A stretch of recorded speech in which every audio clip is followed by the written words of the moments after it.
coworking. Dans La France bouge, on aime se poser, découvrir l'histoire d'une entreprise ou l'histoire de celles et ceux qui osent changer de vie. Aujourd'hui, c'est l'histoire d'une reconversion professionnelle.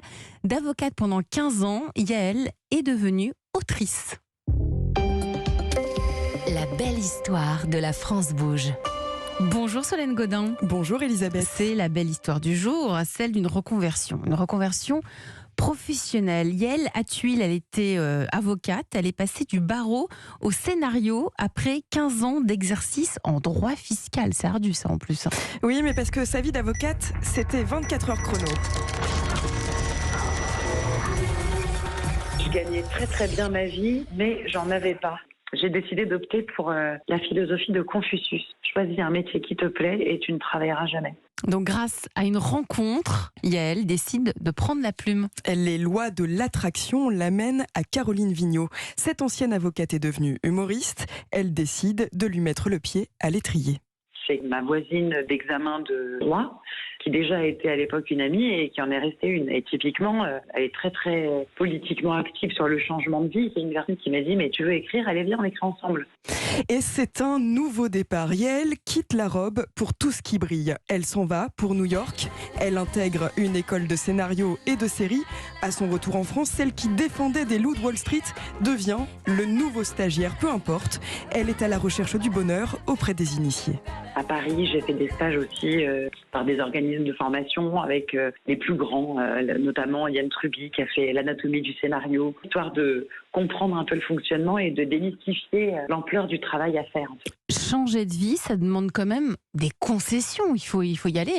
Affranchi, oui, mais au début, il faut vivre avec 3 fois rien. J'ai continué à faire des petits jobs, je rendais des services par-ci par-là. Je faisais la petite main sur des dossiers où j'étais pas du tout avocat. J'ai même fait de la vente à un moment donné. Voilà, j'ai fait plein d'autres petits boulots. Mais dans l'idée, c'est de se donner le temps et les moyens. Pour 10 projets qui s'écrivent, il y en a un qui termine à l'écran. Donc là, il y en a un qui termine à l'écran. Une première série, elle s'appelle Escort Boys, elle sortira dans quelques mois. Peu importe la rançon de la gloire, pour Yael, sa sortie marquera le premier jour du reste de sa vie. Mais tout peut changer aujourd'hui.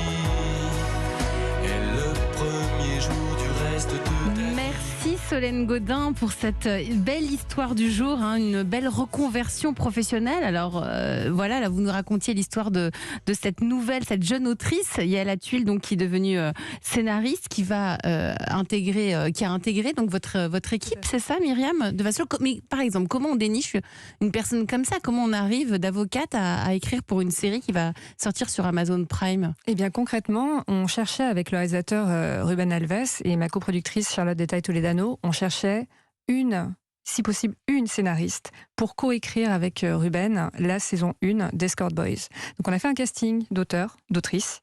Et là aussi, il y a des castings dans le paysage. Oui, il y a un casting puisque on choisit, on essaie de choisir la bonne personne pour le bon projet. Mais en fonction de l'écriture, en fonction de quoi? Sur l'écriture, donc on teste, si on ne connaît pas les auteurs, on les teste. Là, en l'occurrence, il y a eu une rencontre coup de cœur entre Ruben Alves et Yael Lebratti.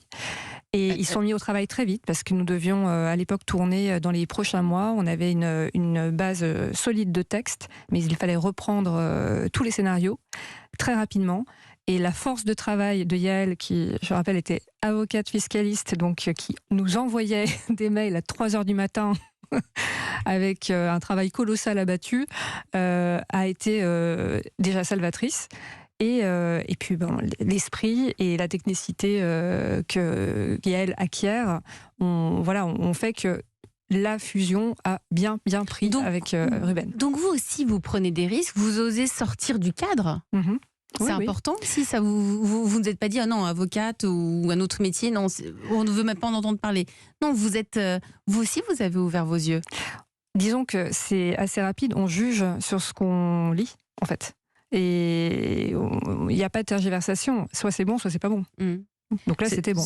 Et il y en a beaucoup des histoires comme ça. On se reconvertit de plus en plus parce qu'on pense que ce sont des métiers un peu inaccessibles. Je me tourne vers vous, Olivier Marchetti. Vous avez changé de vie aussi.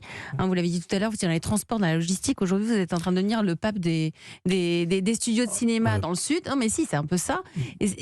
Comment il faut oser un matin où vous vous dites, je vais y aller? C'est à peu près ça.